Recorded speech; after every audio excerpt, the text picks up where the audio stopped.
Great balls of fire.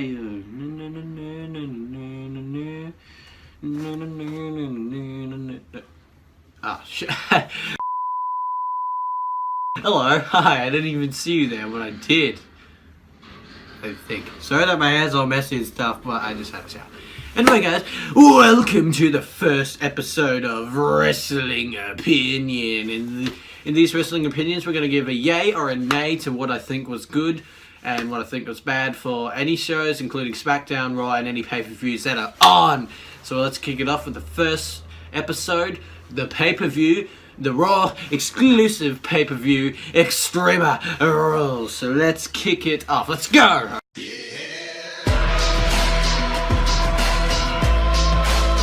Here we go. So the first match The first match was on the kickoff show. Why is that little strand of hair? See, this is why we're ahead. The first match was on the kickoff show, and it was between Callisto and Apollo Cruz, which wasn't really decided until Sunday that they would have this match. I don't think originally they were going to actually have a match of the kickoff show, and I was watching this whole stream of the kickoff show basically in class. I was like, they're not having a match on the kickoff show. It was just a lot of talking and boring and stuff like that, and promos leading up to the actual good matches.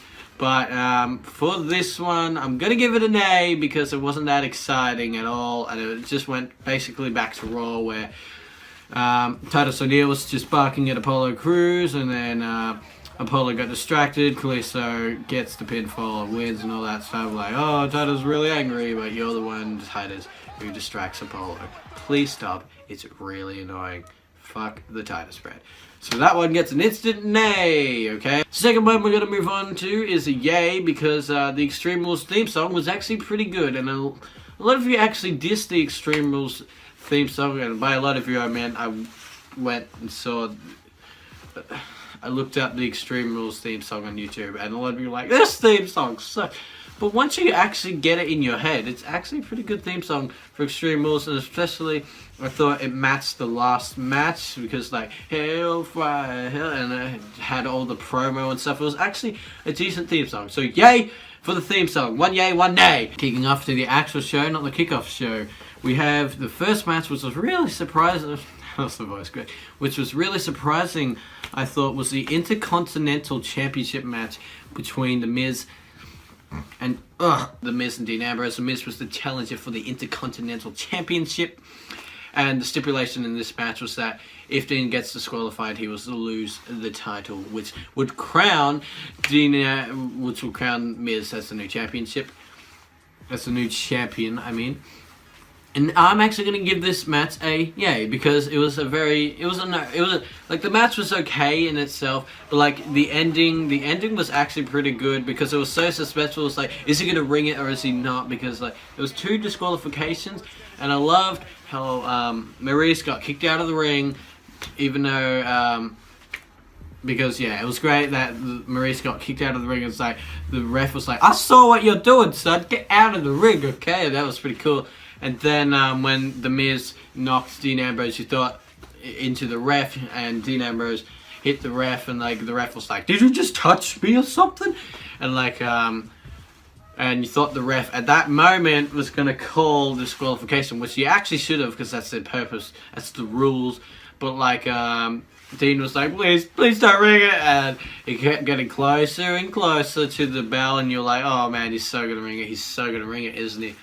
But then he didn't ring it, and behind all of that was The Miz getting a pinfall victory, or a skull-crushing finale, or a pinfall, I forgot what it was, victory over The Miz The Miz beat The Miz. Can you believe it, guys? The Miz beat Dean Ambrose, and he became the new Intercontinental Championship. So I'm guessing that there will be a lot of a storyline on Monday Night Raw for the Intercontinental Championship, which is sort of annoying because they did that a lot on SmackDown, but it was better on SmackDown because Dolph Ziggler and The Miz was top notch. It was actually really good to watch, especially with the Spiritual Squad. So this one gets a yay. It's 2 yays to 1 nay. Moving on. Oh god. Next we have the 205 live mixed tag match. It's not a tag team championship match or anything that special. I don't know how this happened, but it was Alicia Fox and Noam Dar, the Scottish Supernova versus Sasha Banks and Rick Swann, which I think are a really good team, actually. I'm actually going to give this match a yay because it was really exciting, as 205 normally is, and all that stuff was really fun. And yeah, it was just fast-paced and what it should be, and it was extreme. Oh, good one, Sam. Alicia Fox and what's her name? Sasha Banks just went at it the side of the ring. It was really cool to watch. Noam Dar and Rick Swann's always a fun character. He was always a fun character. The little dance they did at the end was actually pretty funny. It was good. It was actually a really good match, and I do like it. But I don't like how they put Sasha Banks in with the 205 group. It's not really a big storyline between those two. It's just like a mini one. It's like, oh, let's run it out of the ring since we've won and lost against each other for so many multiple weeks. I think they need to put Sasha Banks against Bayley because they've already done that. Sasha Banks versus Alexa Bliss in the mix because they are both good trash talkers. So it'd be like very good segments. It would be really good. It'd be really fun. This one gets a yay. So 3 yays to 1 nay. Next we have the kendo stick on a pole women's championship match, and this one gets a nay. I'm sorry for all of you. Like, it was a good match. Okay, have a chill. It was really bad. It was so boring. See, instantly when Bayley came out, you could see that she probably was not going to use the kendo stick. The match starts, they both go for the kendo stick, which was obviously going to happen, all that stuff. They both are grabbing for the kendo stick at full stand. They're like, oh, I was going to get the kendo stick. Bayley denies Alexa getting the kendo stick, picks the kendo stick up. They chase her around the ring. Bayley still got a handle Bliss with the kendo stick, and then Bayley gets one chance to hit Alexa with the kendo sticks, take way too long, misses completely. Alexa pushes her to the ground, grabs the kendo stick, and beats the shit out of Bayley, and then finishes it off with a Bliss DDT or some shit like that. So this match gets an A because it was really not fun. Everyone wanted Bayley to really use the kendo stick, but for them to not allow her to use the kendo stick, it was pretty a shame. It was pretty bad. I really wanted to see Bayley just fucking whip her in the face. But no offense, I do like Alexa Bliss. So this match gets an A. Alright, the next match was the Steel Cage Tag Team Championship, which I thought it could have done a bit better. But I'm going to give it a yay. Just hear me out, okay? I'm going to give it a yay. Alright, take it to you. The match went if and O at the start. Sheamus and Cesaro climbing up the steel cage, and it was all like, oh my god, they're already going to escape, but they're not. Hardy's pulled them back in.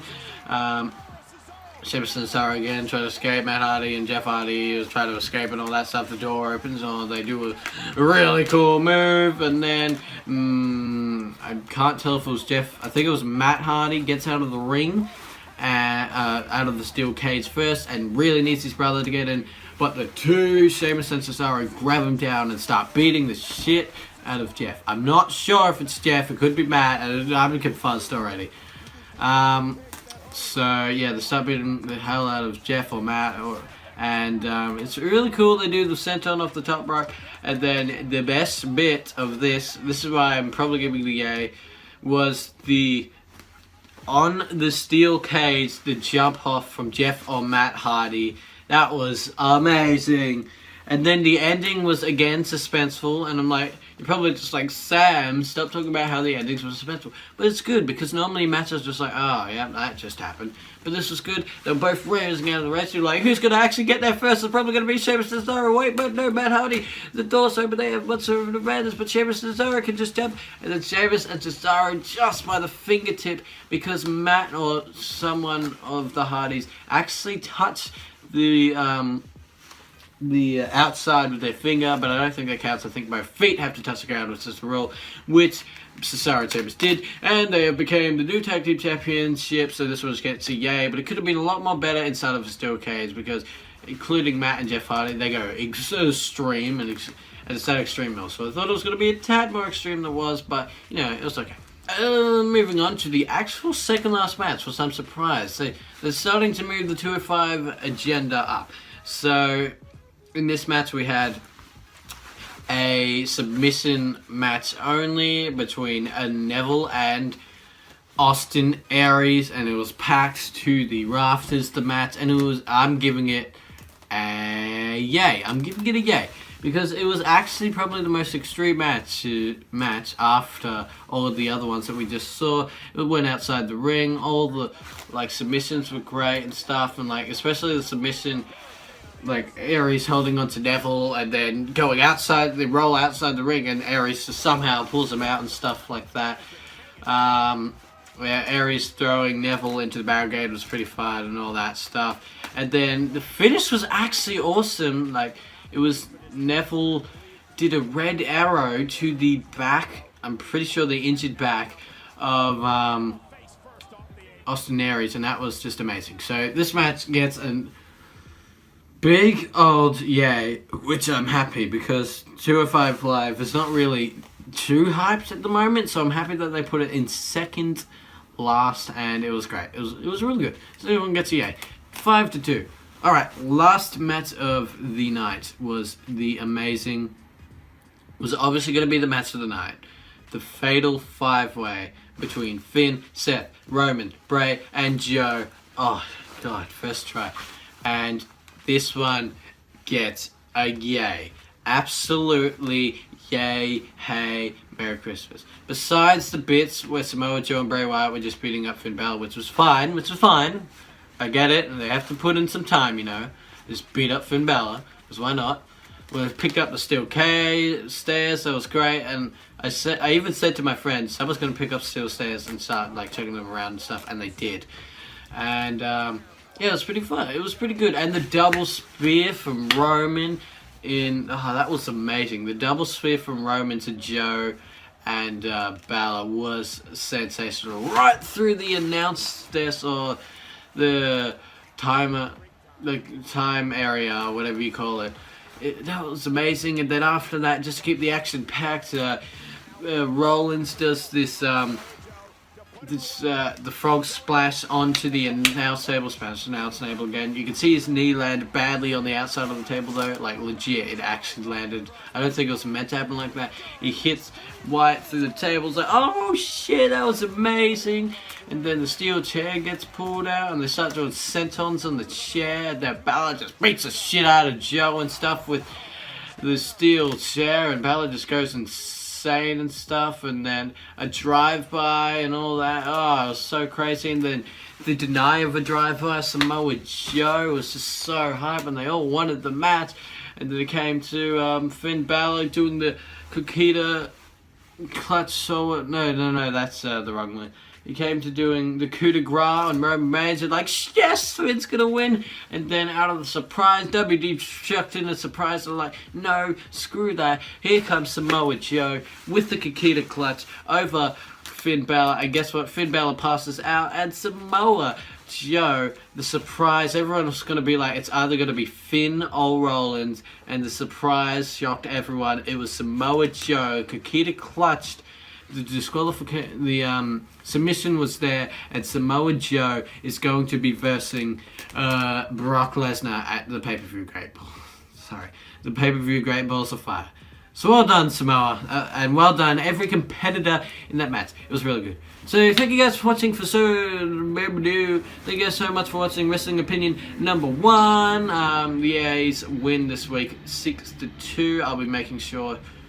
I'm probably not going to do the SmackDown versus Raws, because the SmackDown and Raw, because I'm a bit late to that, so I may do it next week. And so the next pay-per-view will be Money in the Bank, which I will do that, but I'll also do the next two SmackDown, the next week's SmackDown and Raw. But I'll see, because I haven't watched the SmackDown or Raws this week. Thank you guys so much for watching, and good bitch. Oh, you're a little bit